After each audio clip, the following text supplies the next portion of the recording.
Hare Krishna. So today is doubly auspicious, everyone, the disappearance anniversary of Srila Govardhana Pandit and Srila Satchidananda Bhaktivinoda Thakur. So we sing this beautiful bhajan, one of Srila Narottam Das Thakur's famous songs, Lamentation, in separation from such great souls.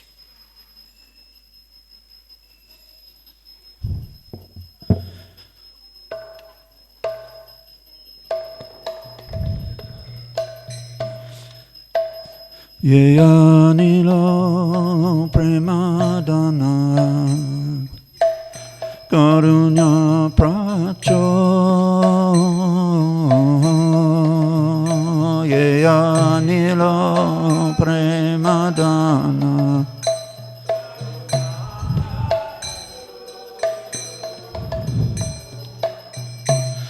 Eno Prabhu Kota Jela Chayatako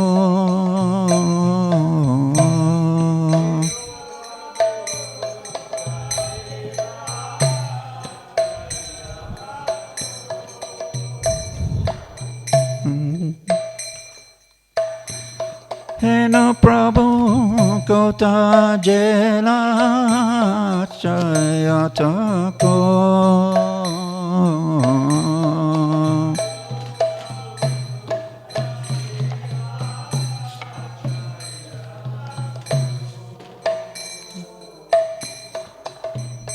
Kaha Mora Swarup Rupa Kaha Sanatan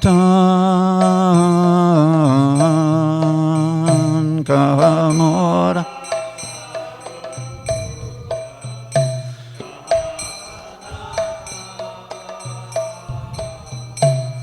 Kaha Dasa Raghu Nata Patita Pava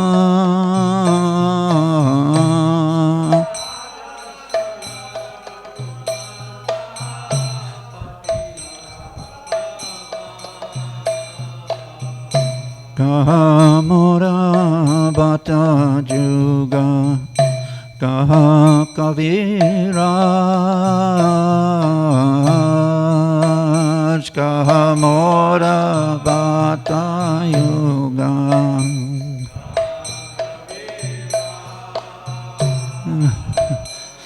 Eka Kale Kota Jela Gauranatara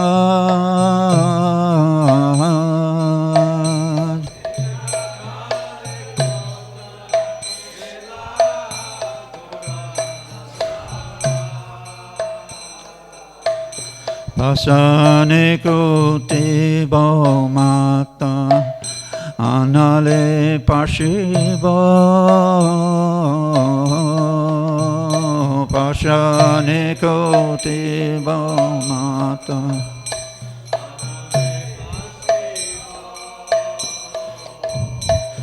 Gauranga Gunira Nidhi Kota Jelai Pava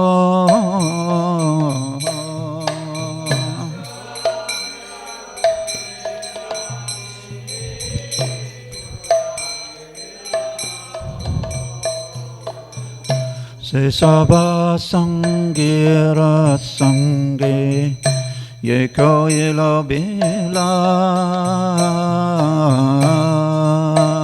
Se Saba Sangira Sange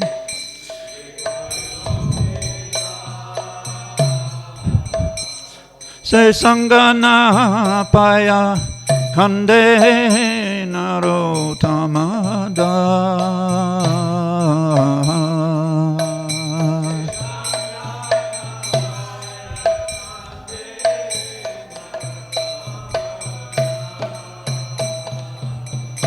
Yeyanilo Premadana Karunya Pracho Yeya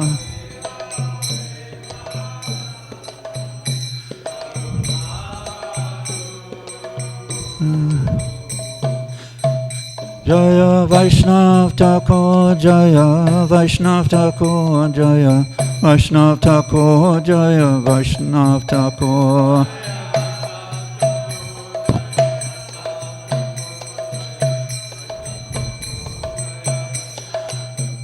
Jaya Vaishnav Thakur, Jaya Vaishnav Thakur, Vaishnav Thakur, Jaya Vaishnav Thakur.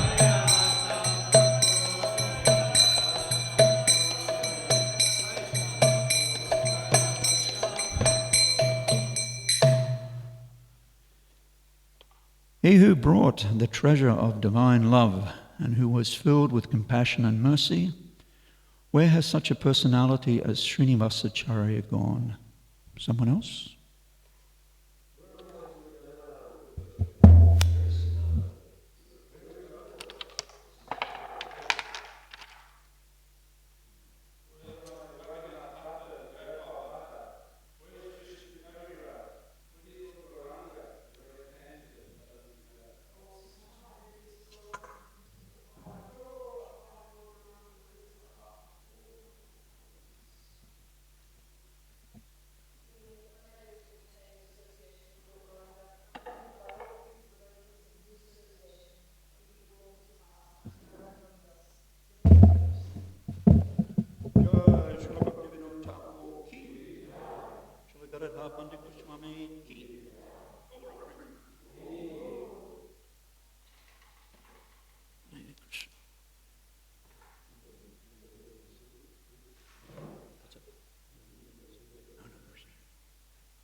It's all good. I think I can do. So, big thank you to Daksha Prabhu, His Grace, Sriman Daksha Prabhu Ki Jai, doing wonderful service, arranging the all-important class roster. Somehow or other, we've been, by some good fortune, scheduled to try and speak something on the glories of Srila Govardhana Pandit and Srila Bhaktivinoda Thakur, because wonderfully today is both of their disappearance anniversaries. And of course there will be a program starting at 10 a.m. this morning for those who can attend. Further glorification and worship of Srila Bhaktivinoda Thakur, one of our immediate predecessor acharyas, as is our custom in the Gaudiya Sampradaya. So all good. So if you can attend, please do, but I know many of us have responsibilities at that time of the day, but some will be here for certain, such an important day.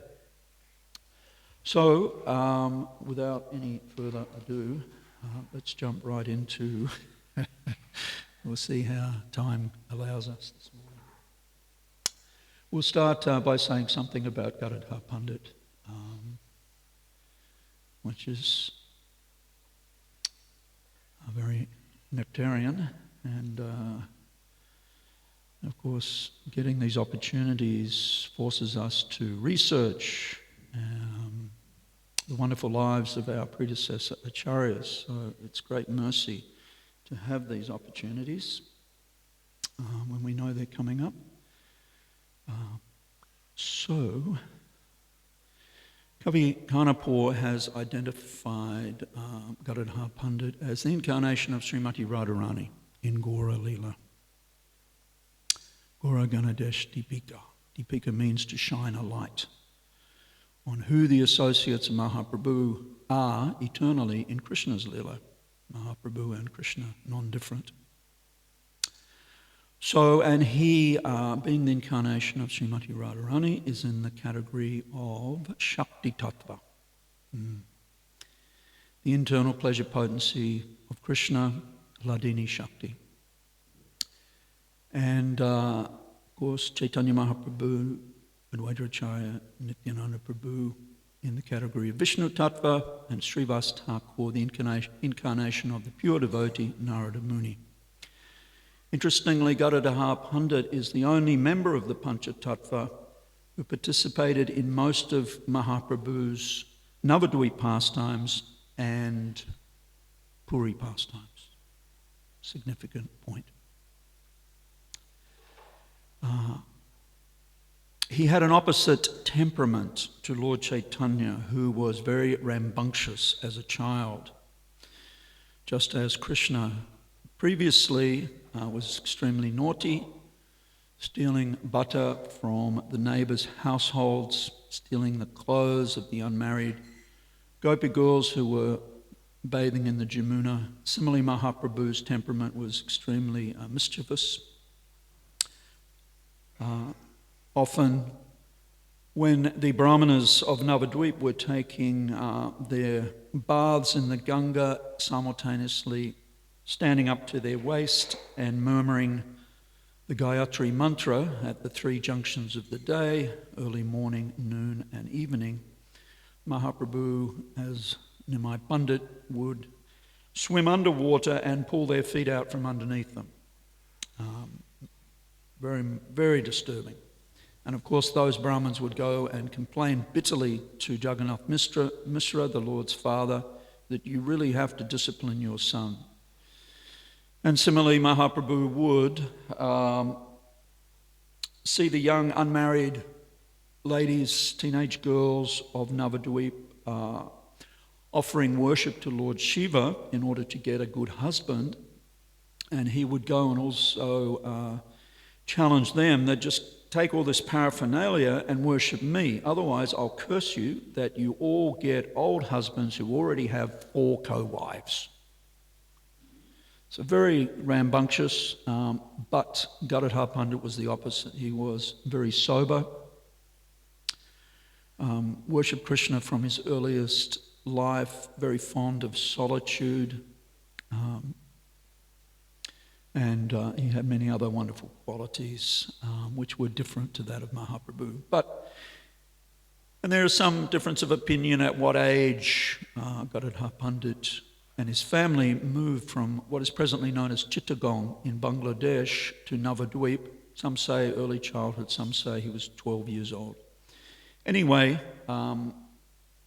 they lived very close to the household of Sachimata and Jagannath Mishra, and the boys became good friends, and sometimes their mothers would look after both boys simultaneously.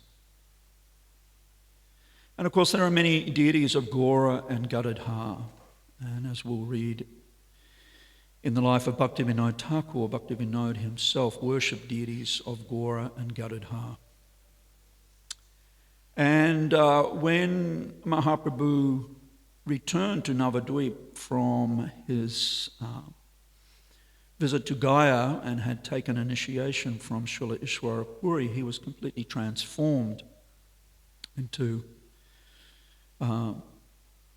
a God-intoxicated lover of Krishna who was just swooning and experiencing intense feelings of separation from Krishna. So Gadadhar, having a very sober temperament, would often calm Lord Chaitanya down. And Mother Sachi was aware of this, and on one particular occasion when Nimai Pandit Lord Gauranga was experiencing such sentiments, Gadadhar suggested that Krishna is in your heart, so he's very close to you, so no need to go into these ecstatic raptures, these feelings of intense separation. So when Mahaprabhu heard that, he started scratching at his own chest with his fingernails. And Gadadhar Pandit was able to take his hands away and calm him down. And so when Sachimata heard this, she said, please stay with him forever. Please look after him, take care of him so that he doesn't do this. Famously, he took initiation from Pundarik Vijayanidhi, his guru. Mukunda Dutt was a good friend of Pundarik Vijayanidhi, and he also came from that same area of villages in East Bengal.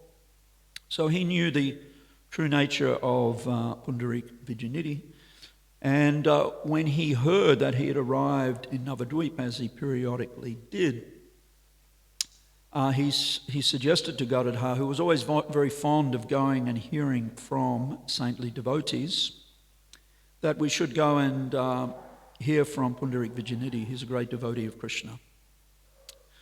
So Govardhana was very austere as a boy, and of course Pundarik Vijayanidhi was a wealthy man, and he dressed very gorgeously, and he had 2 homes, and he had servants, and he had disciples, and he was a Brahmin, and in this way he manifested all the trappings of a sense enjoyer. So this was a little disconcerting to Govardhana Pandit when he first saw Pundarik Vijayanidhi. And our Acharya has given an interesting explanation. He did that, Pundarik Vijayanidhi, to dissimulate his own position. Just like a wealthy landowner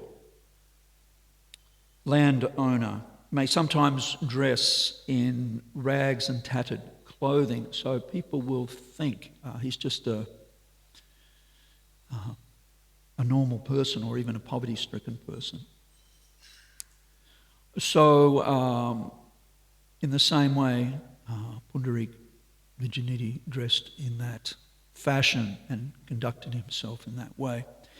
And Mukunda Datta, sensing this doubt in the mind of Govardhana, quoted a very famous verse from the Srimad Bhagavatam 3:23, that who would worship any other deity, any other personality except Sri Krishna, who is so magnanimous, so merciful, that even the she-witch Putana came with her breast smeared with poison, Krishna delivered her.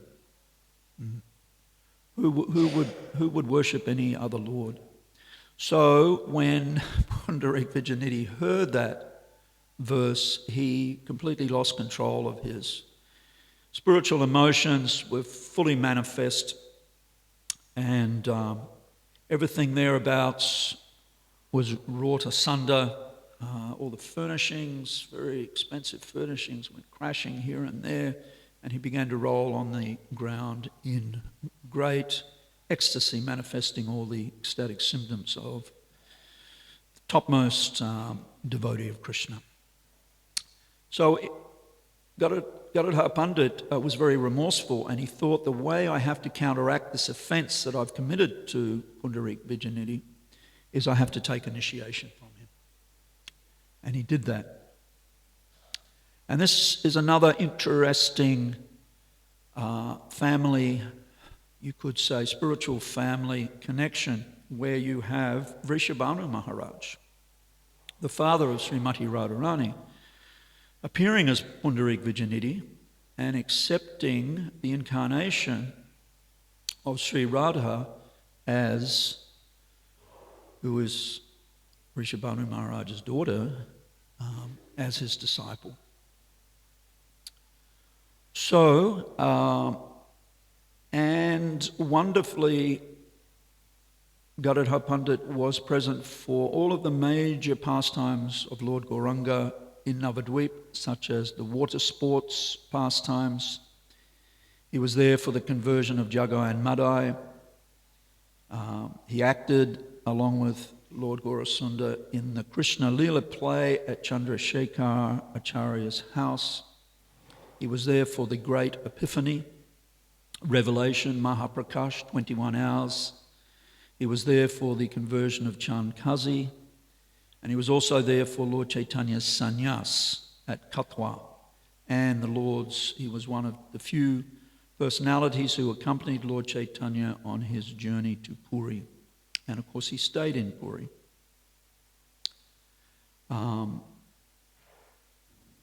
And in Puri he was present for the cleaning of the Gundicha temple and the bathing at Narendra Sarovara. And of course, Mahaprabhu himself discovered in the sand a deity of Tota Gopinath. Tota means garden.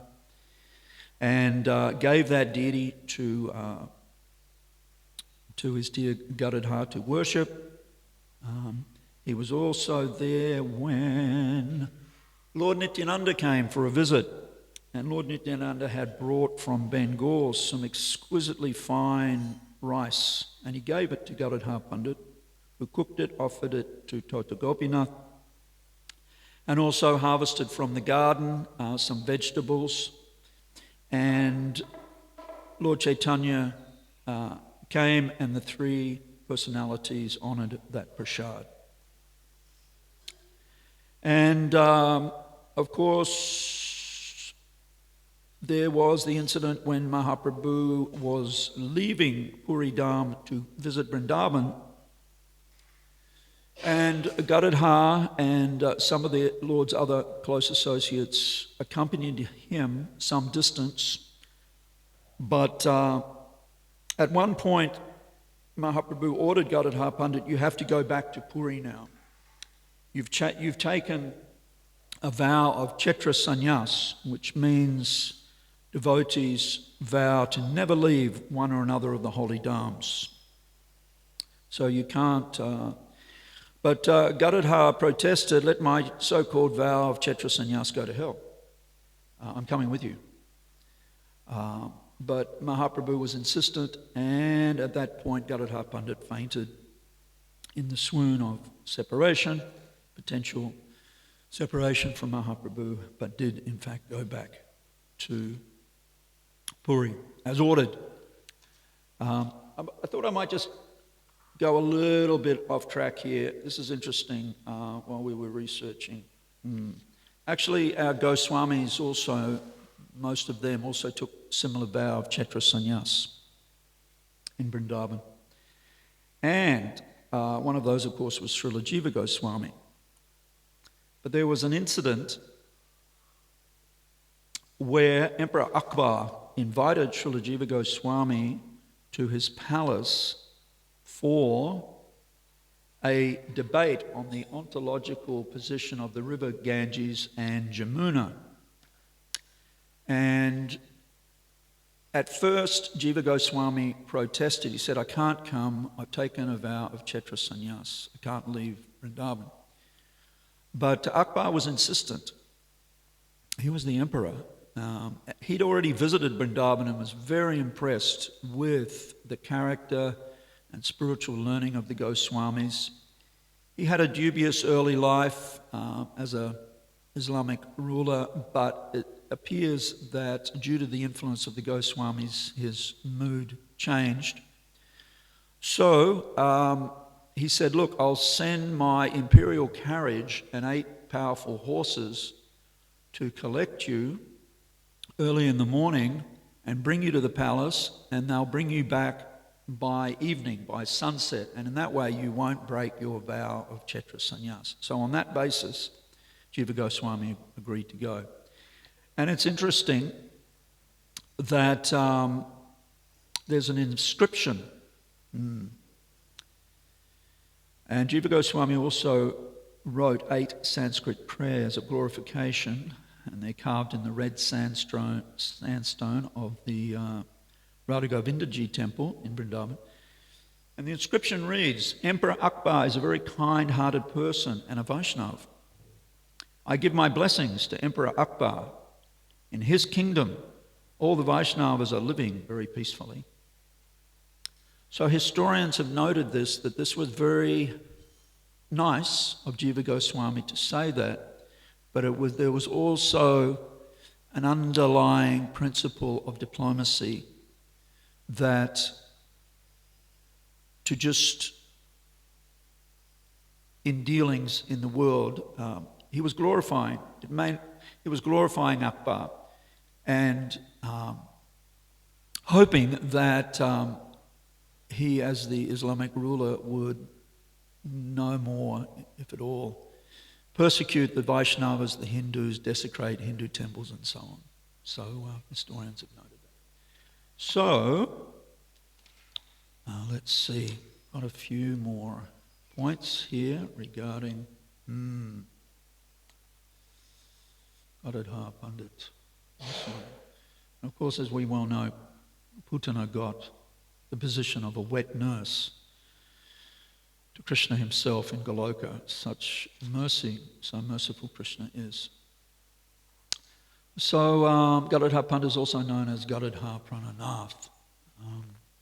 He departed the world approximately 11 months after Lord Chaitanya's disappearance. And of course, he aged rapidly after Mahaprabhu left this world. His feelings of separation were so intense. He stayed alive only to see Srinivasacharya and bless him. Srinivas, Shyamananda and Narottam were the three most elevated students of Jiva Goswami, and they were sent out to preach Mahaprabhu's sublime teachings. So that's mentioned in Bhakti Ratnakar. And Mahaprabhu heard Srimad Bhagavatam daily from Gadadhar Pandit. In the afternoons he would go there and hear hundreds of times the pastimes of Dhruva Maharaj and Prahlad Maharaj. And of course the Samambonam, Ashraya, Tattva pastimes of the 10th canto of Srimad Bhagavatam. And here's an interesting theological point regarding why Gadadhar Pandit is not mentioned amongst the most confidential associates of Mahaprabhu by Krishnadas Kaviraj Goswami. Sarup Damodar, Ramananda Roy, Sikhi Mahiti and Sikhi Mahiti's sister Madhavi Devi are mentioned. So our acharyas give some insight into this, that Gadadhar lived some distance away, whereas those devotees just mentioned lived very close to Mahaprabhu at the Gambhira. So we all know the profound esoteric teachings of Mahaprabhu are service and separation. He appeared to try to plumb the depths, fathom the feelings that Sri Radha has for him when they're separated. Vipralamba Seva, Vipralamba Bhava. So if Gadadhar had been living right there at the Gambhira like those other devotees, those same feelings which Mahaprabhu was trying to comprehend would not have manifest. So he lived a little distance away. Serene, patient, calm, quiet, fond of solitude, very renounced. They were the qualities of Gadadhar Pandit. So, and of course, Gadadhar Pandit also initiated many of his own disciples, including the Venerable Vallabha Bhatt, Vallabha Acharya, and one of the sons of, let me think, Hare Krishna, Advaita Acharya, whose name is Achyutananda. He was also a son. So we better move along, everyone, to Srila Bhaktivinod Thakur, say what we can in the time that we have. So Srila Bhaktivinod Thakur lived for approximately 76 years, born in 1838, departed this world in 1914. He single-handedly re-established the dignity of the Gaudiya Sampradaya.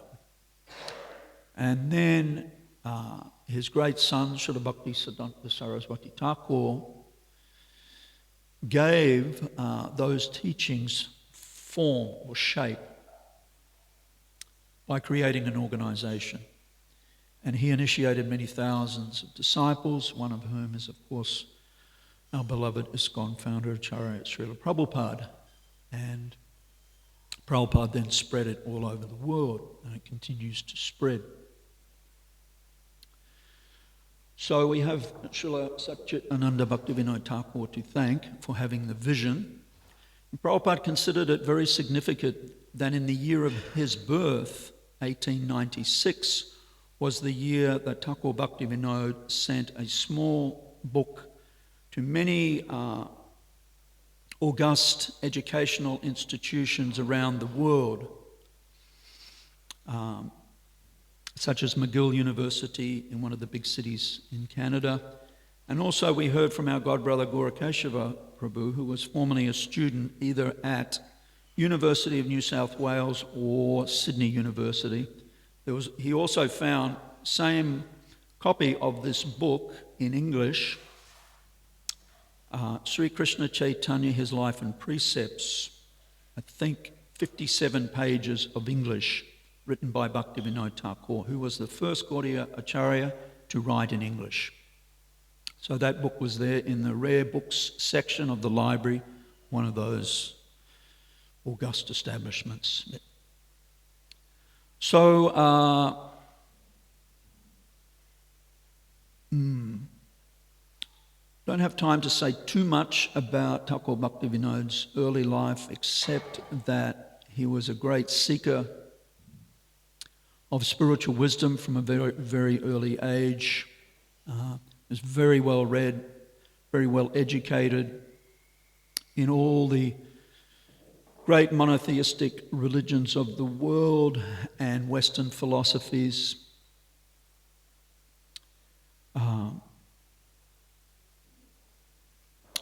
At a certain point in his age, he came upon the teachings of Chaitanya Mahaprabhu, was able, after a search, to locate a copy of the Sri Chaitanya Charitamrita, and more or less at that point had his conversion, if you like, even though one side of his family were Vaishnavas, the other side of his family traditionally were worshippers of Durga,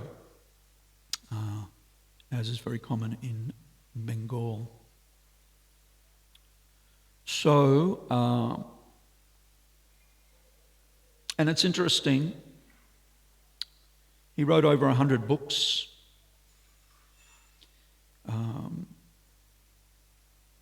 And he's one of our predecessor acharyas who did reveal himself, his own eternal spiritual identity as Kamala Manjari, servant of Rupa Manjari. And he maintained at different times in his life a number of households, because he became a highly valued member of the British government of India at the time, enjoying a good salary. He held the highest post that any native, as they were called by the Britishers at the time, could hold in the British government administration, that of district court magistrate, or equivalent of high court magistrate, high court judge here in Australia. So interestingly, and I know many of us who have visited Mayapur will have visited the house of Srila Bhaktivinoda Thakur in Mayapur, known as Swananda Sukhada Kunj, which means Swa Ananda, Sukha, happiness, the abode of bliss and happiness. And Kunja, the grove, it's actually the private grove of Srimati Lalita Saki at Radhakunda. So, Bhaktivinoda Thakur referred to his own house there on the island of Godrumadweep. Many of us have been, not far from our ISKCON Mayapur world city, in that way. And Braja Swananda Sukhada Kunj is the name he gave his house at Radhakund. And he would stay, and of course his son Bhakti Siddhanta Saraswati would often come and stay at those houses as well. In a piece of footage Srila Prabhupada in Los Angeles, Vishnujan Maharaj asked Srila Prabhupada, and it was filmed, Yadubha Shaka Prabhu's, no doubt. Vishnujan asked Srila Prabhupada, Bhaktivinoda Thakur said he was leaving this world with his work unfinished. And Prabhupada immediately replied, yes, he is Vaishnav, all-powerful. He could have done, but his kindness upon all of us is that he has left us with a little service to do. So, and it's said that Bhaktisiddhanta Saraswati was more fond of publishing and printing the works of his father, Bhaktivinoda Thakur, than printing and publishing things he had written himself.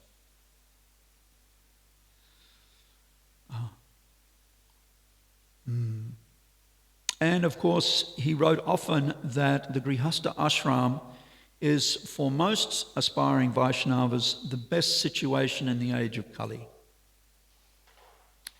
And in one verse famous, Grihe Tako Vani Tako Bolo Haribo. Whether you're in the household or whether you're in the vana, the forest, just chant Hare Krishna.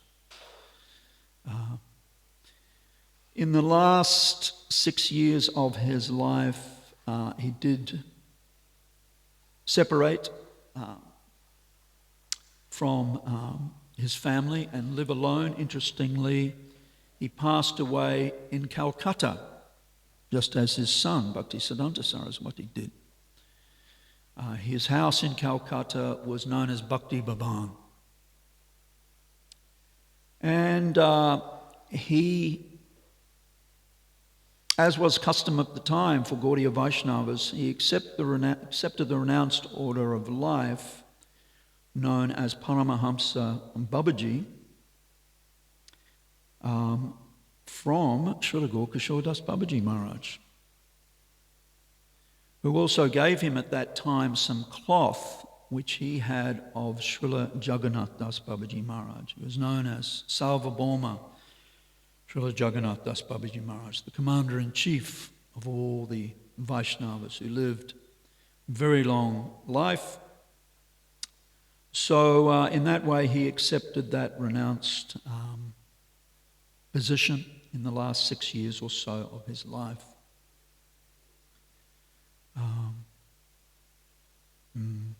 Much can be said about that.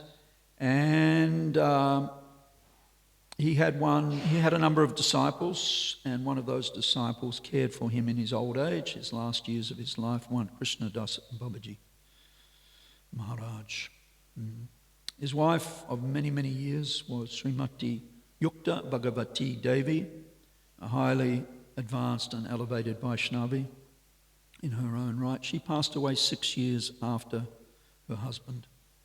He was fluent in Urdu, Persian, English, Hindi, Bengali, and Oriya, Orissa language.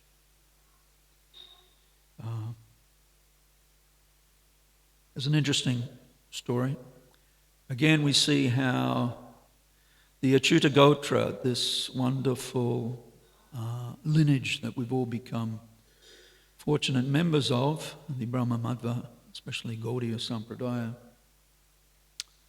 that,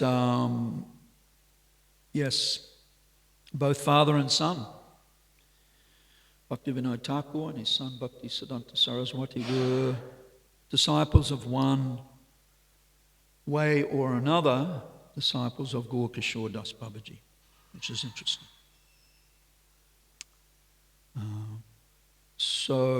And in that regard, because Gaurkishore Das Babaji Maharaj revered Bhaktivinoda Thakur as his superior, would come regularly whenever Bhaktivinoda was giving Srimad Bhagavatam classes at Swananda Sukhada Kunj, his house in Godrumadweep. Gaurkishore Das Babaji Maharaj would regularly come and sit at the back and listen to Srila Bhaktivinoda Thakur's discourses and relish them. So he was, as is the case with accepting one form or another of the renounced order of life, one has to receive that from another sannyasi or renunciant.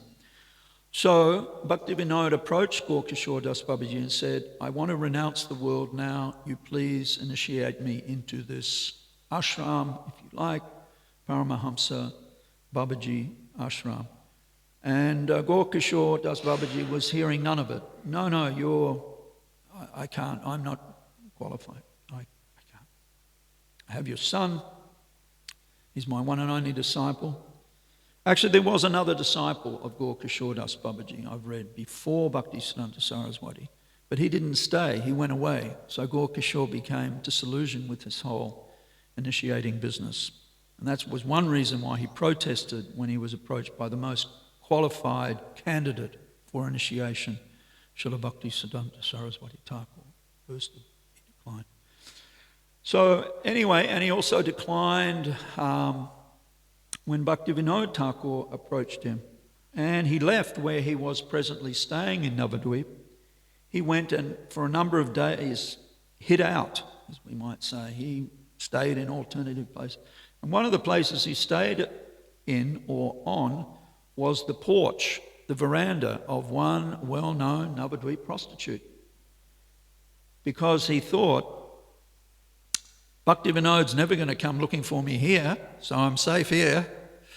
Somehow or other, Bhaktivinoda had his spies looking everywhere, and eventually and with great reluctance, Gaurkishore Das Babaji Maharaj did initiate Srila Bhaktivinoda Thakur into that renounced life. And it's said that he took off his Brahmin thread, even though he wasn't born in Brahmin caste, neither Kshatriya, but Vaishya caste. And it's often said he took off his thread, but his son, Srila Bhaktisiddhanta Saraswati, used to enjoy putting the threads on. Even persons who were not born in the three higher varnas, because he wanted, in his preaching mission, to show the world that followers of Mahaprabhu are actually higher, they're above even Brahmanism. So he delighted in putting Brahmin threads, and of course that caused all sorts of hubbub amongst the Brahmin caste Goswamis and so on, but he did it anyway.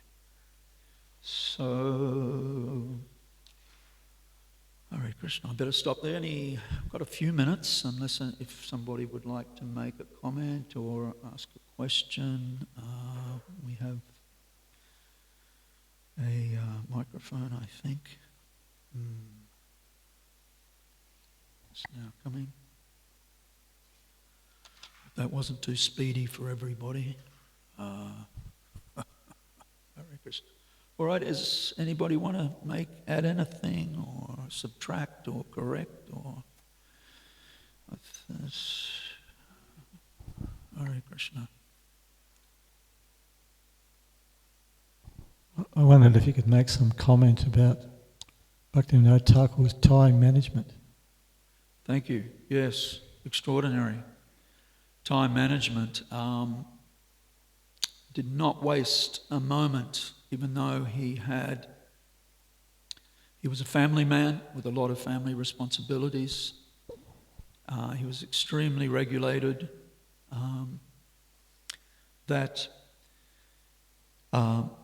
He would write at night. He would sleep for a couple of hours, and then he would wake and write through the night, and then he would chant some japa in the mornings.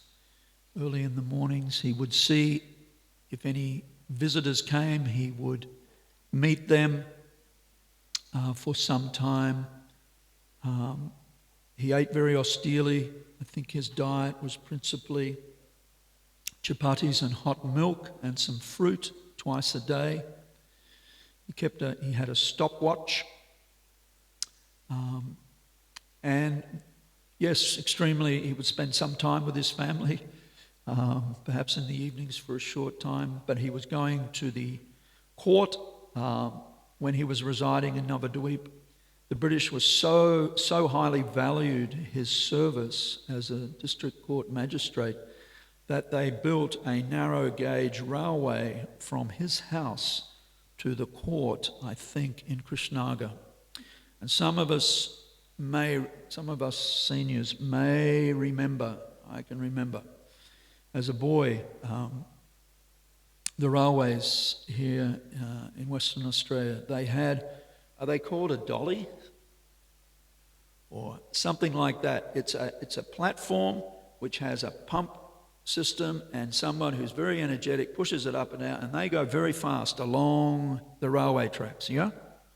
So that arrangement was made for Bhaktivinoda Thakur, and so yes, extreme time management way before busy people. I think there's a saying, if you want something done, ask a busy person. So he was an extremely active, did not waste any of Krishna's time. Prabhupada had a saying when he was going to take a nap after lunch or retiring in the evening, now I'm going to go and waste time, because great devotees do not like to waste time which could be used in Krishna's service. Thank you, Prabhu. Good point. Hope that covers something. Yeah. Anything else? Anybody? Vaishnavi? Prabhu, you want to... Oh, here she comes. Here she comes.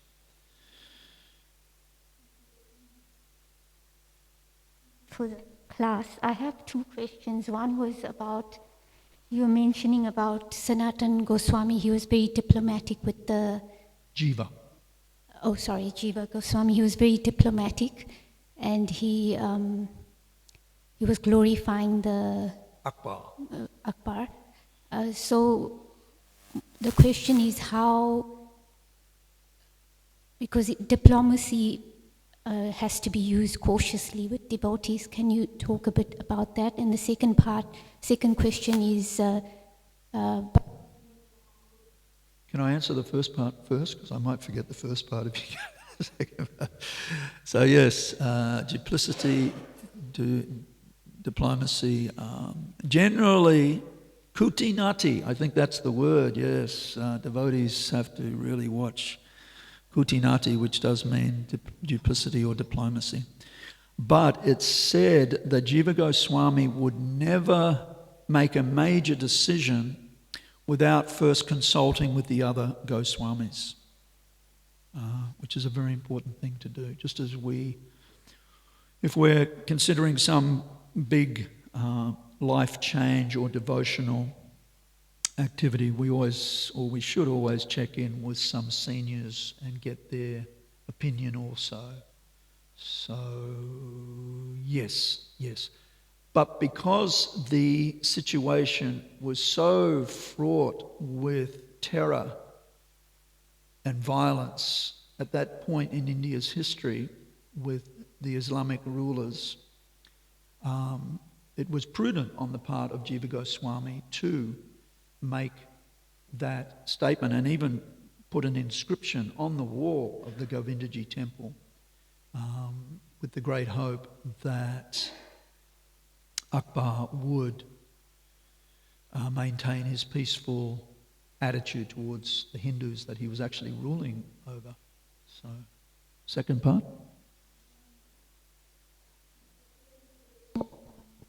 It's not related, it's a separate question. Bhaktivinoda Thakur, he recognized Gaur Kishore Das Babaji as a very elevated Vaishnava, even though externally, like you said, he hid at a prostitute's house outside, just so that keep people away. So in our time, when we see some devotee acting very eccentric, because we're not on that position of Bhaktivinoda Thakur to recognize them, because even there's an example of Bamshidas Babaji Maharaj, he was, if we heard that now, I'd admit I'd be a bit like, yeah. Sure. So could you comment about that? Sure, that's natural. Eccentricities, yes.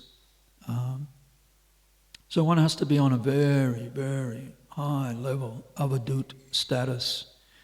Srila Gaur Kishore Das Babaji Maharaj was the incarnation of renunciation. None of us can even contemplate the austerities that he performed, but to him they weren't an austerity because he was so much aloof from the bodily concept of life, so much merged in transcendental love for the divine couple and Lord Gauranga that even he lived incredibly austerely. He was completely oblivious to that. So not to be imitated, good point, not to be not to be in any way, would we follow in the footsteps, and but certainly not to be imitated. I don't think Vasa stressed is here. Maybe Prabhu or Ram Prasad or even Krishna Kirt, one of the others, might remember. Just to give just to finish on a light note, there was an incident, perhaps some of you older Prabhus will remember this, in Sydney Temple. I think I was away on travelling book distribution, but when we came back, we heard that one of the new men who moved into the ashram, and anybody and everybody was accepted into the temples back in the 1970s. Very liberal, mercy, profound mercy. Anyway, this boy, who, like all of us, was a mercy case, he'd seen paintings, photographs of Srila Bhaktivinoda Thakur with his white eyebrows. Yeah? Ram Prasad's already chuckling. So he came to the morning program one morning with toothpaste on his eyebrows because he'd seen Bhaktivinoda Thakur with white eyebrows. So, of course, that became a little problematic when he was offering obeisances. And I'm sure without any further ado, one of the devotees said, Prabhu, go and wash the toothpaste. You're not Bhaktivinoda Thakur. Become a servant of Bhaktivinoda Thakur. One last very wonderful little incident I had in 1978 when we attended the Mayapur Vrindavan festival. We were chanting japa in the Krishna Balaram Mandir in front of the deities. One Gaudiya Vaishnav gentleman, in those days I'd been given a badge of Bhaktivinoda Thakur, which I had on my bead bag. It was very common in the 70s. We all had badges on our bead bags. And this man didn't speak any English and I didn't speak any Bengali, but he made it quite clear to me he wanted that badge. So I took it off my bead bag and he put it on his bead bag. And I was very happy. He had obviously great love for Srila Bhaktivinoda Thakur. So, thank you, everyone. Jai Srila Bhaktivinoda Thakur ki jai. Srila Govardhana Pandit Goswami ki jai.